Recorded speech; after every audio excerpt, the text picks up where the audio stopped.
Hello বন্ধুরা, আপনারা সব কেমন আছেন? আশা করি সকলেই ভালো আছেন। আমি আপনাদের দোয়া, আশীর্বাদ, ভালোবাসায় খুব ভালো আছি। আবারও আপনাদের মাঝে খুবই একটি মজাদার ধাঁধা বা প্রশ্ন উত্তর বা গুগলি নিয়ে চলে এসেছি।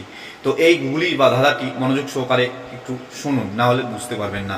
আজকের গুগলি বা ধাঁধা বা প্রশ্ন উত্তরটি হলো, প্রশ্নটি হলো, জন্ম আমার সমুদ্রে, থাকি লোকের ঘরে, জলের একটু স্পর্শ পেলে যাই আমি মরে। আবারও প্রশ্নটি বলছি, একটু মনোযোগ সহকারে শুনুন। জন্ম আমার সমুদ্রে, থাকি লোকের ঘরে, জলের একটু স্পর্শ পেলে যাই আমি মরে। বলুন তো উত্তরটা কি হবে? আমি উত্তরের অপেক্ষায় রইলাম। আপনারা সঠিক উত্তর দিয়ে আমাকে সাহায্য করবেন। এবং যারা আমার এই ভিডিওটি দেখছেন, একটু যদি ভালো লেগে থাকে, ইউটিউব থেকে দেখলে অবশ্যই চ্যানেলটিকে সাবস্ক্রাইব করবেন, ফেসবুক থেকে দেখলে অবশ্যই পেজটিকে ফলো দিয়ে রাখবেন এই ধরনের প্রতিনিয়ত মজাদার ধাঁধা পেতে। আবারও আপনাদের সঙ্গে পরবর্তী ধাঁধা দেখা হচ্ছে। তখন সকলে ভালো থাকুন, সুস্থ থাকুন। Bye bye.